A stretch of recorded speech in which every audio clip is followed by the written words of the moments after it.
Hey guys, what's up? Just outside my house, and yeah, recording this with my little handheld since there's light out here, and once again I was fighting with the laptop camera. It didn't work, so I said fuck it, let me work with this. I'm behind on videos I wanted to make.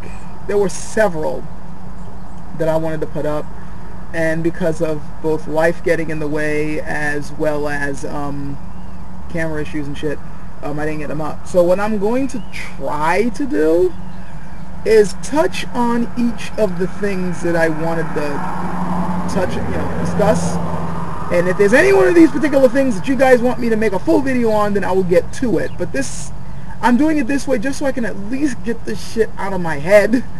Like get off my chest, and then, I feel like, okay, I'm free, and I can move on. So, first off, on a topic that I was kind of hoping I wouldn't get back on so soon. What do you guys think of the phrase, okay, the sun is set, the sun is risen, We use these terms all the time, right? We know, because of scientific discoveries, that those phrases aren't exactly true. At least in a technical sense, they're not true. The sun doesn't rise, the sun doesn't set. But we use it in everyday language because, well, quite frankly, it might be considered a bit cumbersome to say the earth has turned this many degrees in the morning. The earth is now at this many degrees at night. It's not as quick and as succinct and as poetic of simply saying, oh, look at the sunset tonight, instead of just saying, oh, look at the earth tilt tonight. But we know that those phrases aren't scientifically correct, right? You can't, let's say, if you were dealing with a moron who was trying to, think about somebody who's going to be arguing that the sun really does move and that the earth is stationary. The old religious viewpoint that the earth is the center of the universe, somehow they're going to try to argue that this is valid. And as you're looking at them, in complete disbelief, they then tell you, well, look, people use sunsets and sunrises all the freaking time. What does that tell you? It's real. It's quantifiable. And look at the sky. Obviously it's moving, right? And you just want to smack them. Because all they're doing is using their basic 5 senses in order to describe what's around them. Not realizing that when you're dealing with things that science deals with, you have to go beyond the basic human senses. We figured that out a while ago. The human mind, as capable as it can be to analyze data, is not exactly capable of seeing or experiencing the world around it in a realistic fashion. That is to say, you don't exactly see reality or experience reality as clearly as you'd think with just human senses.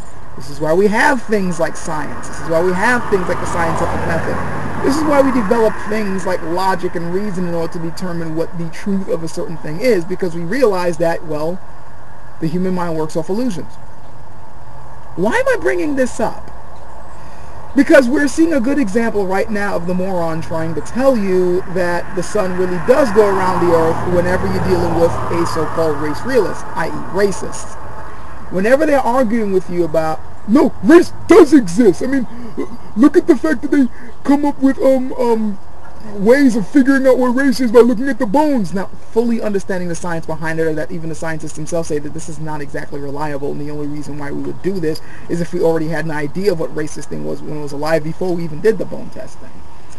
Or what about medicines marketed to specific races? Or do you mean medicines marketed to medicines that were created for specific disease traits, and noticing that certain disease traits happen to a certain group of people, we'll just market it to those people and say it's medicines made just for them, when somebody else with similar genetic markers for heart disease and diabetes and so on, which by the way run the gamut in just about everybody, and it usually is linked more to diet than anything else, it would still work for them. These people are basically trying to argue from the standpoint of the person who doesn't look beyond the basic 5 senses, i.e. the layman, the everyman. Science goes beyond basic knowledge of a certain subject. But you find people who don't know what's really going on with these fields trying to argue from the standpoint of the person looking at the sky and saying, but the sun does move.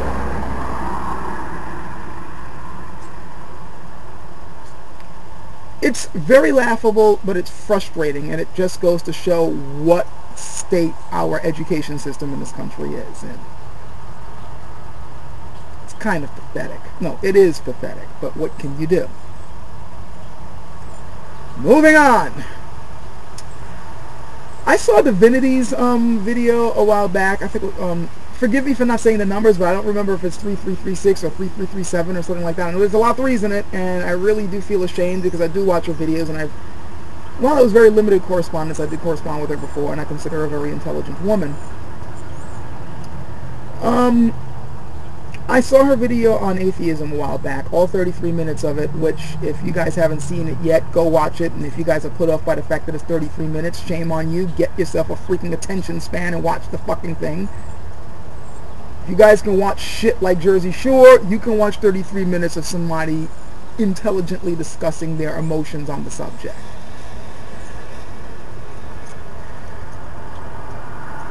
It's funny the points that she hits in that particular video, because it kind of corresponds with something that I figured out when I was in my 20s. And it's one of the reasons why I don't just jump on and engage religious people. You may notice this, even though my channel way back when was considered an atheist channel, a lot of people will tell you that I don't discuss religion on it very much. I do discuss religion every now and then, because it's something that I used to debate like crazy ever since I was 13 years old. But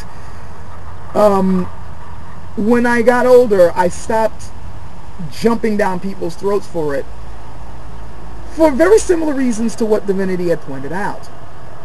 Basically, I discovered that religion, quite frankly, are the cornerstones of a lot of people's lives. She puts it as God or religion is the only tool that people in this country are given to cope with what goes on in the world, which is more or less true. And I saw it, which is pretty much the same thing. I saw it as, well, these are the cornerstones of people's lives. This is what gets them out of bed in the morning. Now, if I happen to come along and show that what they're believing in isn't true, they're going to fight me tooth and nail, because it's pretty much like me murdering the very thing that keeps them alive. It's what keeps them going. It's what helps them to make sense of the world. And if I take that away from them, they feel they have nothing. And if I then, after I've done that, just walk away, I've given them nothing to replace it with, and I leave them bereft, and I leave them despondent, and I leave them depressed. And that's not exactly the type of state you want to leave somebody in if you're trying to enlighten them on a particular subject. This discovery came to me this one particular day when I confronted a street preacher who was getting on my nerves. This was back when I was still living in New York. Some of you guys already know this story because I've mentioned this before in one of my blog TVs way back when. I was going home. I was a bit tired. I was already frustrated. And here's this street preacher talking all this shit about, you know, God and Jesus and all that type of stuff. Stuff that I knew was dead wrong. You know, contrary to popular belief, you know, many of us non-believers do read the Bible backwards and forwards. We know it more than you motherfuckers do. And I knew a lot of the stuff he was saying made no freaking sense, and I really didn't want to hear it that night. I really didn't. I was just like, I'm tired, I just want some peace. And then, plus I didn't even have my CD player with me at the time, and then now I got to hear this shit, and I was like, oh, fuck this. And my friends who knew me for being somebody who would confront religious people was like, wait, why don't you say something, why don't you say something? And my anger got the better of me, and I got up, and I started to debate him right then and there. Needless to say, I won. But I left the guy crying as my boat came in. This was at the Staten Island Ferry. Those of you who live in New York know where this is. When the gates opened and it was time for me to go, the dude was just standing there crying because I had just ripped out the cornerstone of his life. I pointed out that the stuff he was believing wasn't true. And I didn't even use like arguments of reason and logic about, well, if there's no God, if there really is a God, why is this? All I did was just use his own scriptures against him, pointing out how the things he was believing wasn't even supported by the very things in the book he was holding. I pointed out the contradictions in there and just calmly asked him, can you please explain this shit to me then? How does this work? He couldn't explain it. And then when it came over, I don't really need to get into details. The final straw for him came with Paul, when I pointed out all the shit that Paul was really saying. And that was enough for him. He burst out crying and left. And my friends were, oh my God, that was so freaking awesome! But I didn't think it was awesome, because as I'm thinking to myself, the guy was crying. And there's going to be nobody to comfort him. I certainly wasn't going to comfort him. I was not exactly in a good mood, and plus I needed to go home.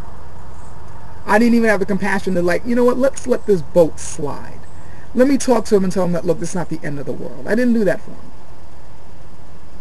This dude's going to go home.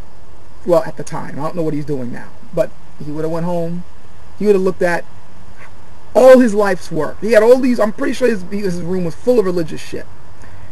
This guy was motivated enough to go out in public and preach this stuff. That's how confident he was. That's how much he believed in it. And I just took that away from him. That's not a pleasant thing to live with. It really isn't. And I'm not talking about from him, it's definitely not a pleasant thing to live with. And me, I have to have that on my conscience, because I have no idea if that guy was able to find something to help sustain himself later on. If he was able to find power from within to go on. See, I go through hardships just like a lot of other people. But other people, when they go through shit, religious people, they're going to depend on their God or their religion.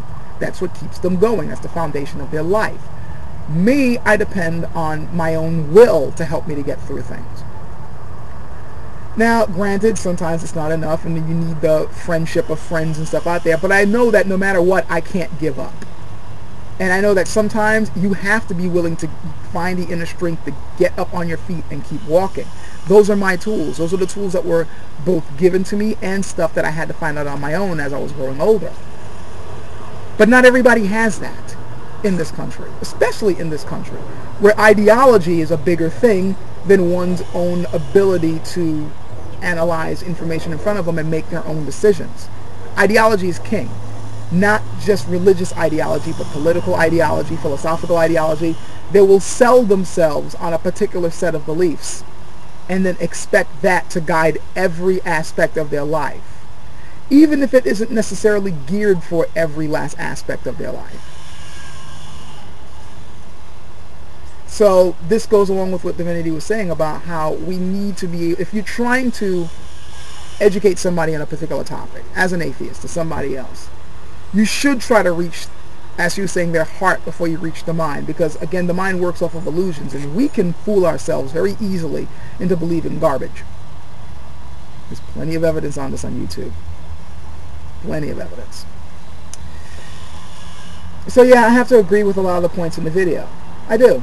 But with that said, I need to point this out. Just because when you're dealing with a religious person who their only tool may be religious, and you know, you have to be able to speak to them in a way without ridiculing them or, you know, trying to get them, like, you know, touch that emotional center that may have been damaged, which is the reason why they cling on to these things. You still shouldn't suffer fools. And you still shouldn't suffer people who, because they think that this is the end-all to be-all of the world, are willing to shove their shit down your throat because this is the only world they want to live in, and it's the only world that they want other people to live under. And they will judge you by those beliefs. Which leads me to the third topic I wanted to bring up.